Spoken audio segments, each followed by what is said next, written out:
un paneo con agilidad para lo importante y notorio. Un paneo sin recreo, un paneo sin abucheo, un paneo en su apogeo. Paneo, paneo, paneo.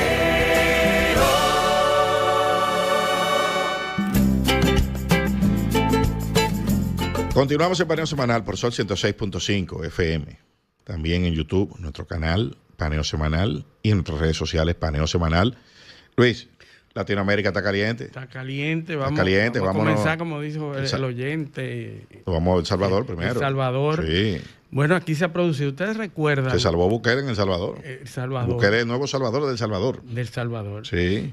Recuerdan que El Salvador tenía una constitución que lo que prohibía era que un presidente en ejercicio se pudiera reelegir, y se utilizó para poder elegirse la segunda vez un subterfugio en donde sale del gobierno antes de, y estando fuera del gobierno se propone para la presidencia. Bueno, pues todos esos problemas que tenía Bukele para poder reelegirse fueron eliminados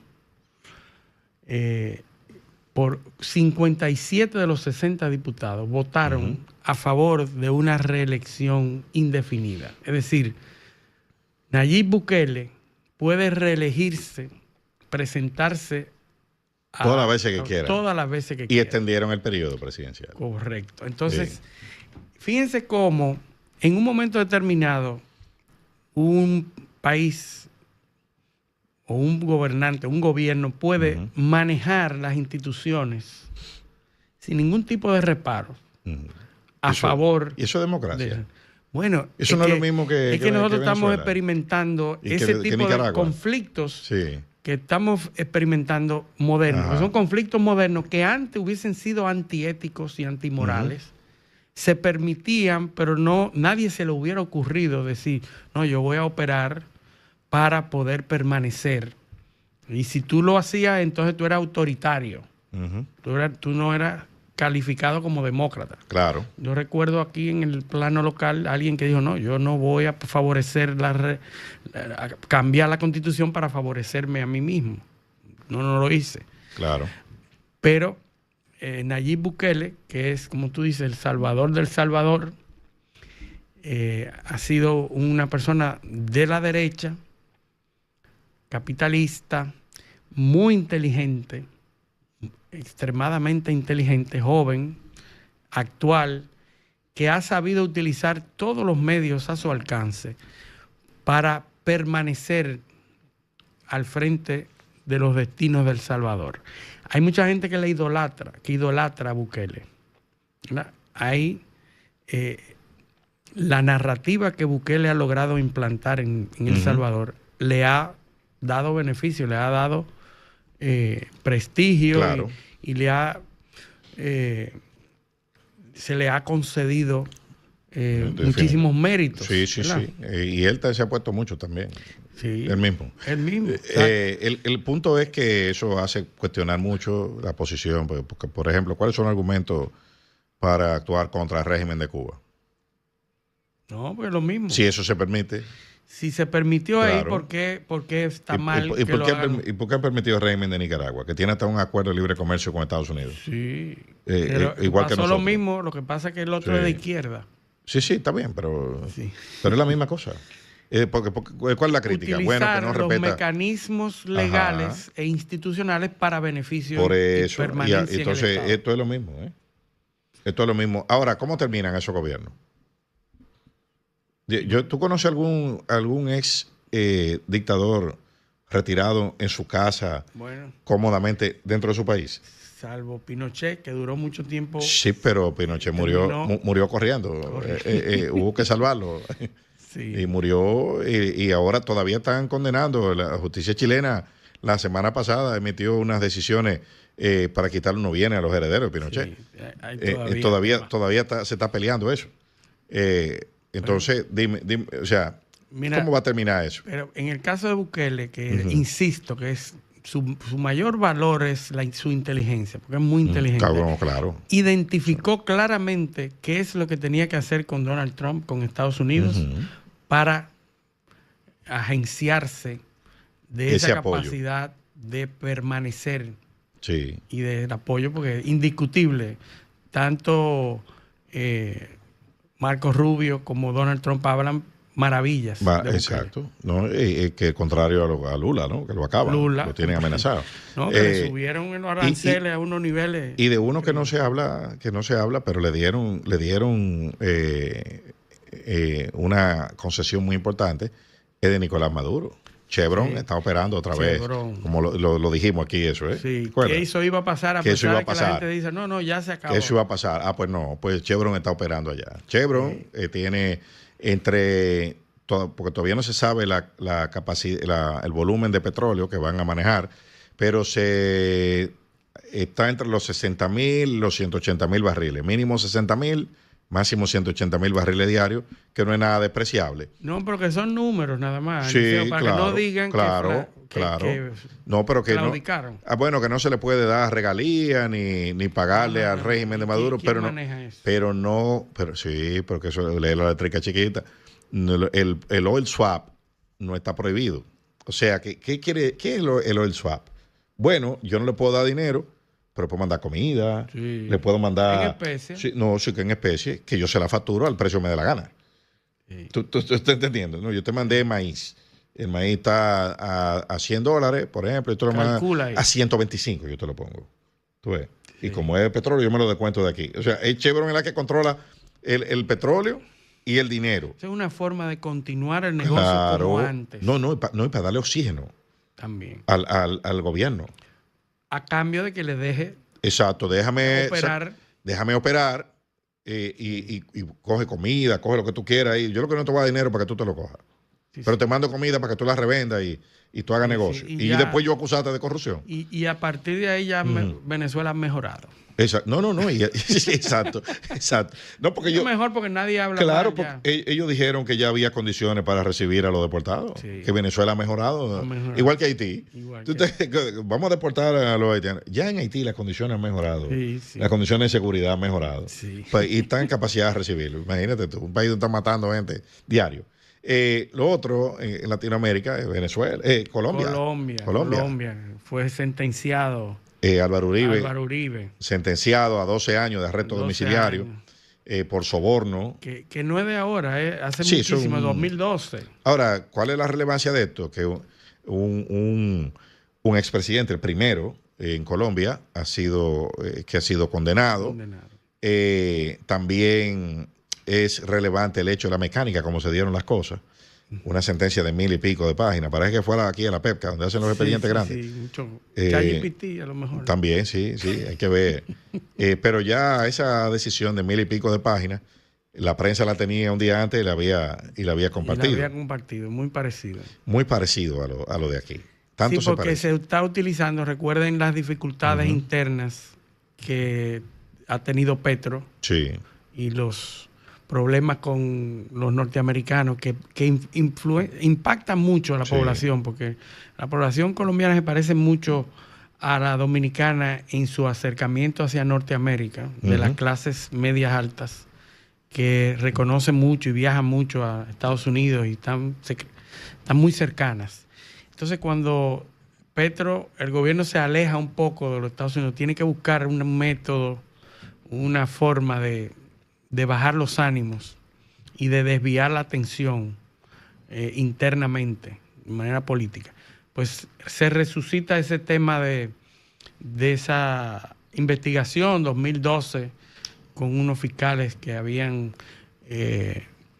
encontrado indicios de soborno a presos para que testificaran en contra de otros políticos.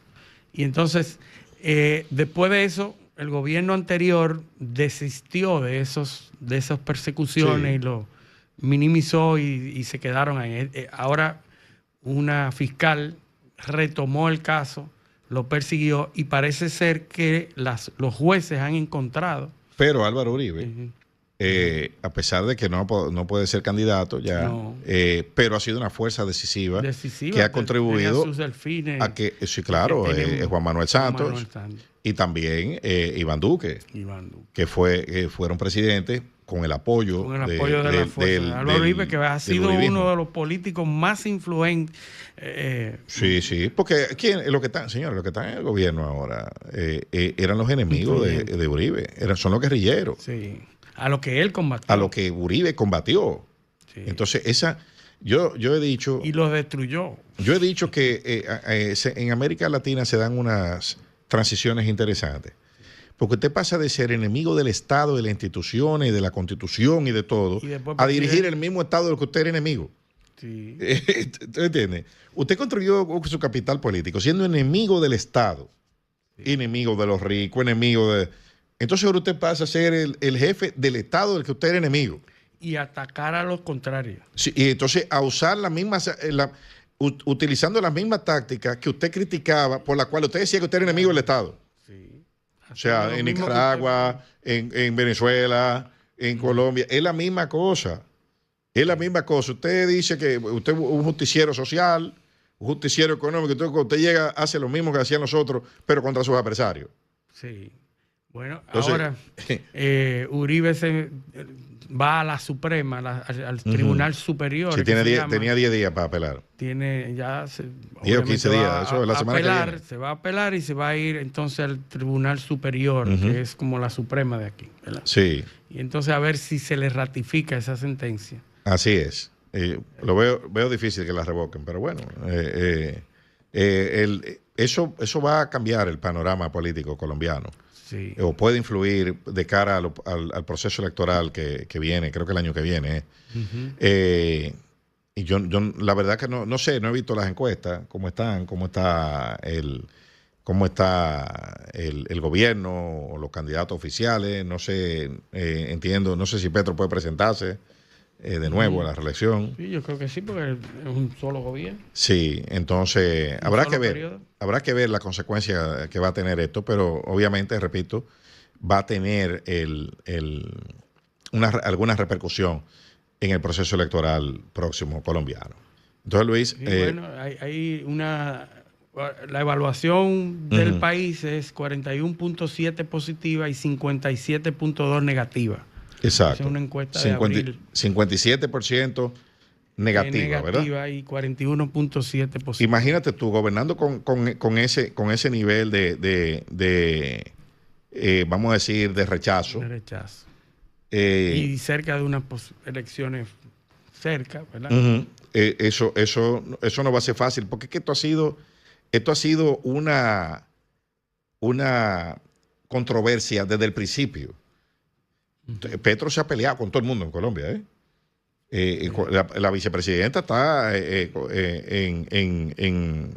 con las armas en la guerrilla. En la guerrilla, muchos complots que tienen y se están hablando. Me parece mucho la narrativa que utilizó Maduro en su momento.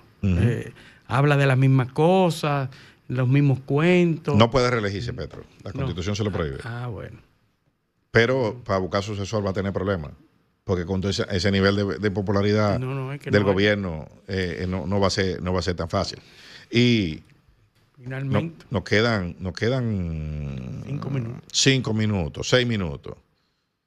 Vamos a hablar un poco del panorama local. Nos piden aquí por ¿qué es lo que va a pasar en 2028? No sabemos. No sabemos, pues si yo sé eso, voy a jugar el loto. Sí. Ahora, el panorama político dominicano está, por un lado tú tienes... El que más definido está la fuerza del pueblo. Sí, claro. Eso es, que le da mucha ventaja. Mucha ventaja. Eso, porque es el único que el único candidato o potencial candidato en 2028 que controla un partido mayoritario de forma absoluta. Sí. A pesar de que hay ciertos focos. Con aceptación, un partido que resultó segundo. Mayoritario. Segundo. Entonces, el único que controla a un partido y puede ostentar la candidatura en la misma persona es él. Y eso le da una ventaja tremenda. Porque en el PRM, evidentemente, si se da lo que se ha dicho que van a hacer... Es la primera fuerza, pero entonces está dividido. No, no solo eso. Piensan entregarle el control del partido al presidente Abinader. Sí. ¿Tú ves? Entonces ahí el partido lo va a controlar uno y el candidato va a ser otro. Lo mismo que ocurrió en el PLD. Que fue el principio de la destrucción del PLD. Sí. ¿Tú ves? Del fracaso electoral posterior. Porque ahí se dio el control también bajo un pacto de que quien controlaba el partido iba a volver a ser candidato, que era el presidente Fernández. Sí. O sea, mira, ve, gobierna, yo me quedo con el partido porque yo vuelvo a gobernar. Aquí esa variable está anulada. Sí, porque no puede volver. Porque el presidente Abinader no puede volver a gobernar. Entonces ahí va a venir una cosa, una situación que va a haber que manejar. Eso por un lado. Por otro lado, en el PLD, lo mismo. Quien controla el partido no puede ser candidato. Se está hablando de traer a Gonzalo otra vez, a Ruedo. Eso, yo no entiendo que eso no va. Viable, ¿no? Ahora, en términos de propaganda, le conviene al PLD, porque lo aglutina, lo mueve, o sea... lo define un poco, ¿verdad? Claro. Y Gonzalo, hay mucha gente a la que le resulta simpático, ¿tú entiendes? O sea, para mí su momento político pasó. Ya pasó, claro. Ya pasó. Pero hay gente que le ven cualidad positiva y sobre todo... En Estados Unidos, los que son candidatos y pierden, desaparecen del escenario político. Aquí no. Bueno, él lo hizo, desapareció, está intentando volver. Sí. Porque él se salió de todo. Sí. Entonces, eso por ese lado. Entonces, habrá que ver. ¿Quién tiene Gonzalo vivo? O el desempeño pésimo de esta administración en el tema de las obras públicas. De la inversión pública. O sea, a Gonzalo lo tiene vivo y positivo en el imaginario popular la pésima gestión desastrosa de Línea Ascensión y la gestión que hasta ahora sin pena ni gloria de Eduardo Estrella. Sí. ¿Entiendes? Eso es lo que lo tiene en el escenario. Entonces, ahí va a ver que, decía Andy Dawager esta semana, que los candidatos del PRM, si el gobierno no hace lo que tiene que hacer en materia económica, que no lo va a hacer, porque no es solamente una reforma fiscal. No es solamente una reforma fiscal, porque ¿cuánto va a recaudar la reforma fiscal? 1.2 del PIB, 150 mil millones de pesos. ¿Y a costa de qué? Exacto, de apretar a todo el mundo. Tú vas a recaudar probablemente 150 mil millones de pesos, 125 mil millones de pesos. Bien, eso no te resuelve nada en el gobierno. ¿Por qué? Porque eso tiene que ir acompañado de un recorte de gastos, que a eso es que el gobierno no tiene miedo. O sea, tú le estás diciendo, yo no puedo gastar 1.700 millones de dólares en subsidiar energía. No puedo haber nombrado 100.000 empleados públicos nuevos.